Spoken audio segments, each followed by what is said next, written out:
Hello good morning students. Class 9th आपको पढ़ा रहे थे chapter quadrilaterals and in this chapter quadrilaterals yesterday we proved one of the important question and today we are going to prove theorem 8.8. right, in this theorem a quadrilateral is a parallelogram if a pair of opposite sides is equal and parallel. मतलब आपको दे रखा है एक quadrilateral और उसमें ये दे रखा है कि उसके एक पेयर ऑपोजिट साइड्स का एक पेयर इक्वल भी है और पैरेलल भी है। अब आपको ये प्रूफ करना है कि वो क्या होगा, एक पैरेललोग्राम होगा। तो देखिए क्या करते हैं, ले लेते हैं पहले एक क्वाड्रिलेटरल ले लेते हैं, राइट। इसको नाम दे दीजिए A B C D. A B C D is the name of given to this quadrilateral and in this quadrilateral one pair, कोई सा भी वन पेयर इक्वल ले लीजिए। Let us suppose C D is equal to A B, ये दे दिया। Construction में आप एक डायगोनल ड्रॉ कर दीजिए दोनों की, राइट। देखिए अगर डीसी पैरेलल है ए बी के तो और ये A C work as a transversal, it means this angle C A B will be equal to angle D C A के बराबर हो जाएगा, राइट।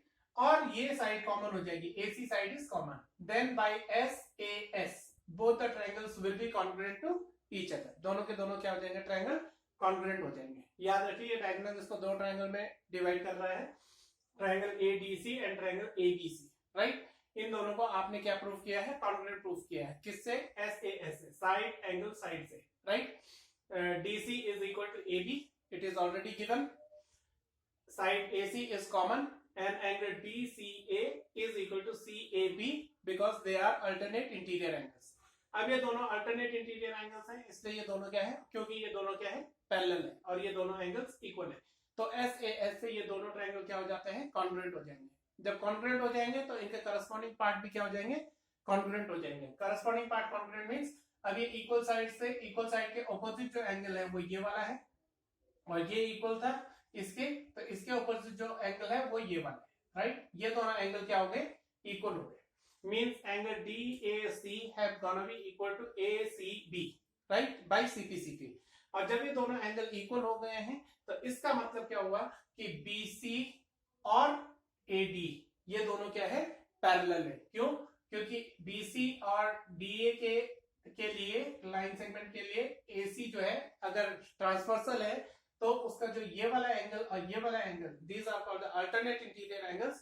अब ये अल्टरनेट इंटीरियर एंगल्स इक्वल हो गए, इसका मतलब जो AD है that is parallel to BC, right. और जब ये इक्वल भी हो गए, पैरेलल इक्वल तो थे ही क्योंकि आपने क्या किया था, उनको कॉन्ग्रुएंट प्रूफ किया था। Therefore these two sides were equal by CPCT and now they have gonna be parallel to each other as the alternate interior angles are going to be equal to each other. Therefore ABCD is a parallelogram, right। इस प्रकार से आप इसको proof करेंगे, ठीक। Proof नहीं कर रहा हूं, प्रूफ आप खुद कीजिए। इसको लिखिए उसमें कि given what is given a quadrilateral, ठीक। कंस्ट्रक्शन में जॉइन द डायगोनल AC और फिर दो ट्रायंगल लीजिए, AD in triangle ADC and ABC।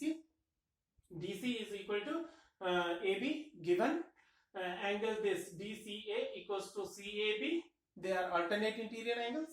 AC equals to AC, common side, therefore triangle ADC is congruent to triangle ABC by SAS, side angle side, therefore by CPCT AD is equal to BC, AD is equal to BC proof कर दिया, and angle DAC is equal to angle ACB by CPCT, ठीक। अब जब ये दोनों angle equal हो गए तो उसमें आप एक स्टेटमेंट लिख दीजिए कि as they are the alternate interior angles therefore AD is parallel to BC।